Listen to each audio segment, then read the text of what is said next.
दिग्गज राजकारणी नितीनजी गडकरी यांचं राजकारण विरहित भाषण जे आपण शेवटपर्यंत निश्चितपणे ऐकलं पाहिजे. गावाकडील गरीब, शेतमजूर, मजूर आणि शेतकरी यांचं कल्याण करायचं असेल तर काय केलं पाहिजे या संदर्भामध्ये या भाषणामध्ये त्यांनी विवेचन केलं. तर अतिशय महत्त्वपूर्ण असं भाषण आपण ऐकूया. तत्पूर्वी विनंती, चॅनलला सबस्क्राईब करून घ्या आणि या व्हिडिओला सुद्धा लाईक करून घ्या. And the most important thing is that is the reason that they are not only wealth creator, they are the job creator, they are the employment creator is the most important thing. In the present situation in our country, we have 12% growth rate of agriculture. गांव, गरीब, मजदूर और किसान, इनका अगर कल्याण करना है तो हमें rural agriculture and tribal India में ग्रोथ बढ़ानी होगी. और ग्रोथ बढ़ाने का संबंध जो है वो कैपिटल इन्वेस्टमेंट आवश्यक है, इंडस्ट्री खोलना आवश्यक है, इसके साथ ट्रेडर्स, बिजनेसमैन, टेक्नोलॉजी, रिसर्च सब आवश्यक है. पर सबसे इम्पोर्टेंट चीज़ है कि entrepreneurship is the key of success. बहुत से लोग ऐसे कि जिनके पास डिग्री नहीं है पर वो अच्छा काम कर सकते हैं. मुझे अभी 6 डिलीट मिली तो कभी कभी मैं अभी डॉक्टर नाम लगाता नहीं हूँ, बिकॉज मुझे ट्रूली ये बात को पता है कि मैं इतना विद्वान नहीं हूँ. पर प्रैक्टिकल लेवल पर जब काम करते हैं तो उसमें सबसे इम्पोर्टेंट चीज़ होती है जिसका संबंध कोई डिग्री से नहीं होता. First important thing is positivity. Second important thing is transparency, corruption free system. Third important thing is fast track decision making process. And fourth is commitment for your goal. और सबसे important चीज़ जो है, जो मुझे लगता है विरासत की बात कर रहे हैं, आपके लिए भी बहुत महत्वपूर्ण है. जैसे हमारे यहाँ पॉलिटिकल पार्टी में होता है तो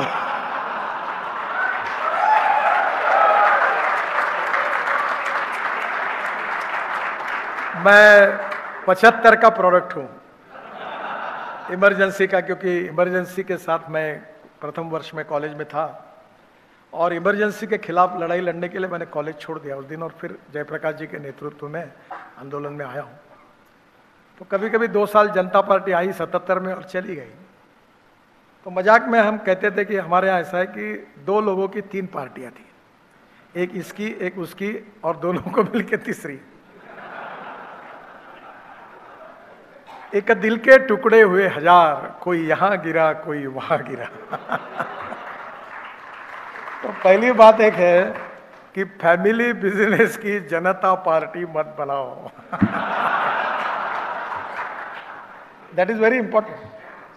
और इसके लिए सबसे बड़ी चीज चाहिए कि दिल बड़ा चाहिए. कोई भी लीडरशिप जो होती है जितनी ऊपर जाती है उसका दिल बड़ा होना चाहिए. सामने वाले ने की होगी गलती तो छोड़ दो, माफ कर दो. टॉलरेंस, सहिष्णुता, सहनशीलता, सर्वसमावेशकता ये हमारी संस्कृति की विशेषता है. और इतिहास, संस्कृति और विरासत इसी के आधार पर हम खड़े हैं. और मूल्याधिष्ठित जीवन पद्धति और परिवार पद्धति, value based education system and value based family system हमारी सबसे बड़ी स्ट्रेंथ है. और इसलिए मैं ये मानता हूँ कि विरासत से मिली हुई वैल्यूज, परिवार पद्धति, और परिवार में जब एंटरप्रेन्योरशिप होती है तो वो वेल्थ क्रिएटर होते हैं, एम्प्लॉयमेंट क्रिएटर होते हैं और देश के लिए उनके कंट्रीब्यूशन से देश का विकास होता है. तो मैं एक छोटी बात आपको बताऊंगा कि ए नाम के व्यक्ति ने ए स्क्वायर काम किया और बी नाम के व्यक्ति ने बी स्क्वायर काम किया है, तो total work is A square plus B square. पर मैथमेटिक्स ये कहता है कि when A and B comes together, thinks together and works together, A plus B bracket में स्क्वायर. तो A plus B ब्रैकेट में स्क्वायर अगर इसका जवाब आता है A square plus B square plus twice AB. तो ट्वाइस AB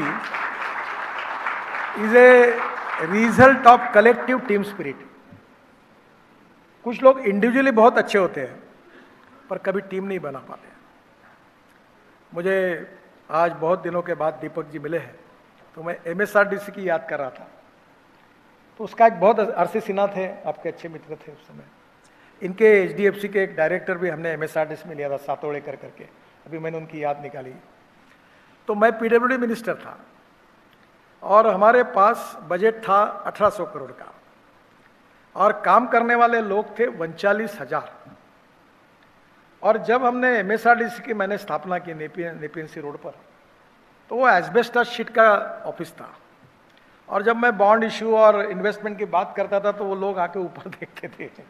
तो मैंने कहा एक काम करो यार, ये अच्छा नहीं है, बड़ी बड़ी बातें करते हो, ये टीन पट के नीचे बैठे, ये अच्छा नहीं लगता। तो इसको एक सीलिंग करा दो, एसी लगा दो, फर्नीचर चकाचक बना दो, ताकि लोगों में इंप्रेशन तो अच्छा जाएगा। तो करोड़ों की बात कर रहे हैं और ऐसे बैठे, कभी बरसात में पानी नीचे गिर रहा है, ऐसा नहीं होना चाहिए। तो उस समय हमने ऑफिस बनाया और बॉन्ड इशू में जाने लगे। तो मुझे याद है धीरूभाई अंबानी उस समय नहीं है, वो बहुत मेरे ऊपर प्रेम भी करते थे। तो मैंने एक बार उनको कहा कि हम बॉन्ड्स लेकर मार्केट में जा रहे हैं। तो उन्होंने मुझे प्रेम से कहा, नितिन, सरकार को और तुमको कौन पैसा देगा? बोले बहुत कठिन है ये। बोला धीरूभाई कठिन तो है, पर मैं कोशिश करता हूँ। एक कवि ने कहा है कि कोशिश करने वाले की कभी हार नहीं होती, तो मैं कोशिश करके देखता हूँ।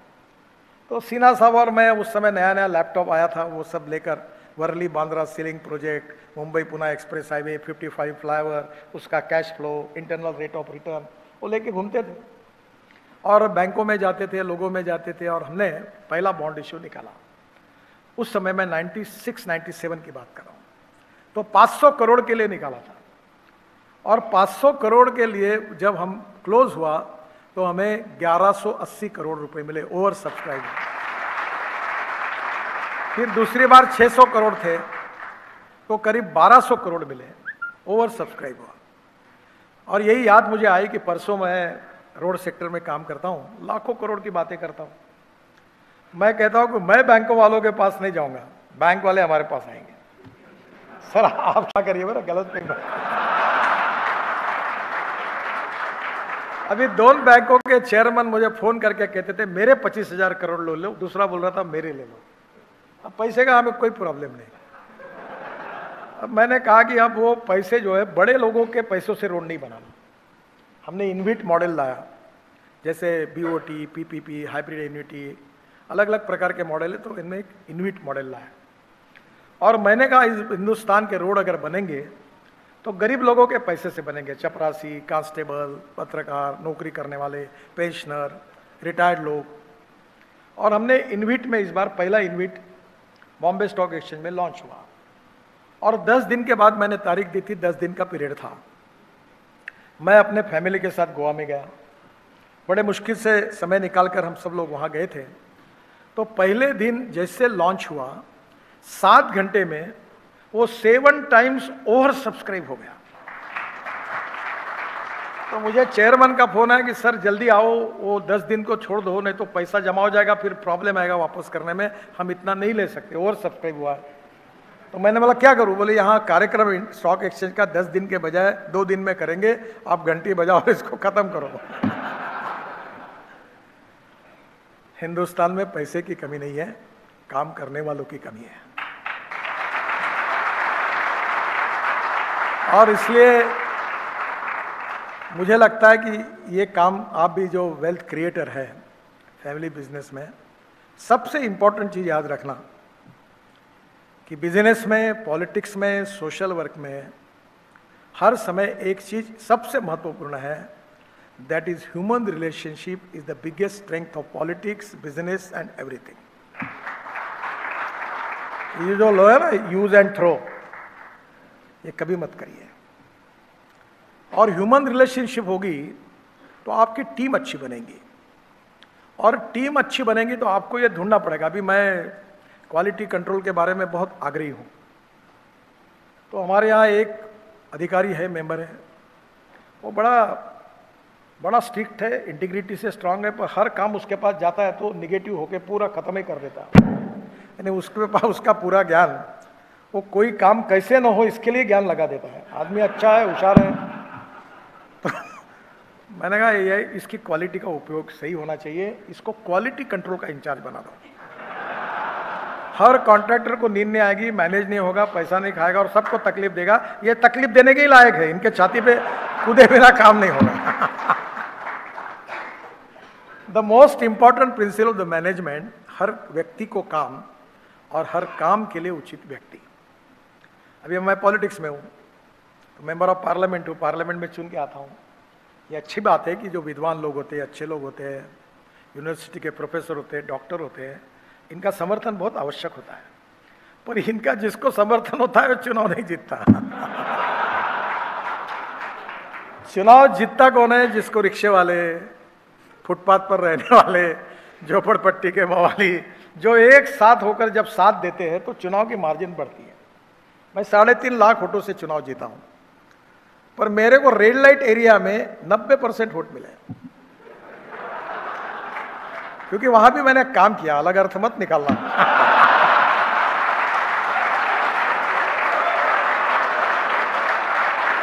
वहां रोड बनाए, वहां लाइट लगाए, उनके पुनर्वसन की योजनाएं चलाई, सिलाई मशीन दिलाई।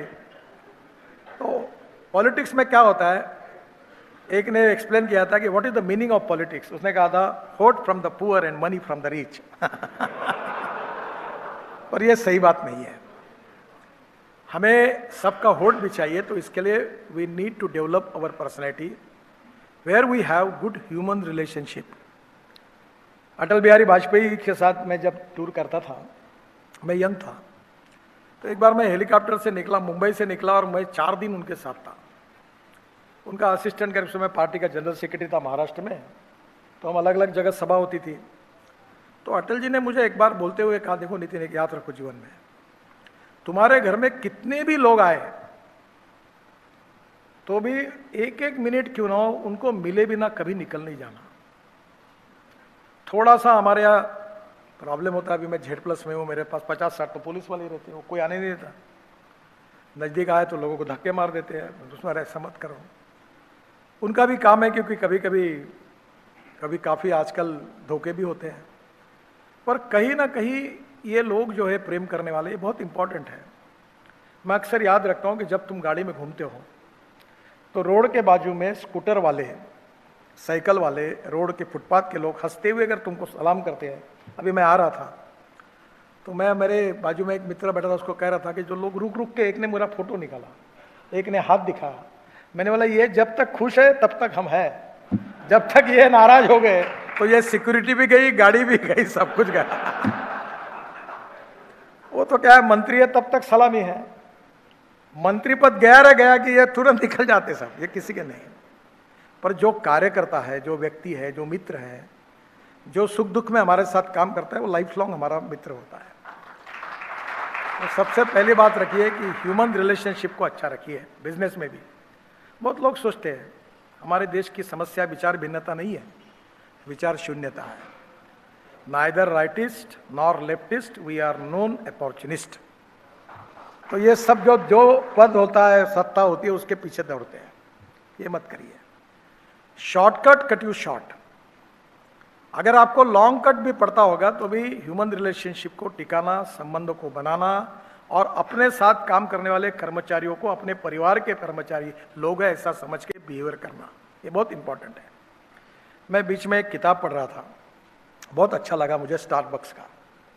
उसमें उन्होंने, वो एक ट्रक ड्राइवर के लड़के थे और माँ उनकी नर्स थी और गरीब परिवार के थे। तो वो एक जगह एक कॉफ़ी शॉप में उनको नौकरी लग गई, और नौकरी लगने के बाद वहीं से कुछ पढ़ते हुए समझते हुए उन्होंने अपना एक कॉफ़ी शॉप खोला। आज पूरे यूरोप में, अमेरिका में उनकी कम से कम 25-1 हज़ार फ्रेंचाइजीज हैं।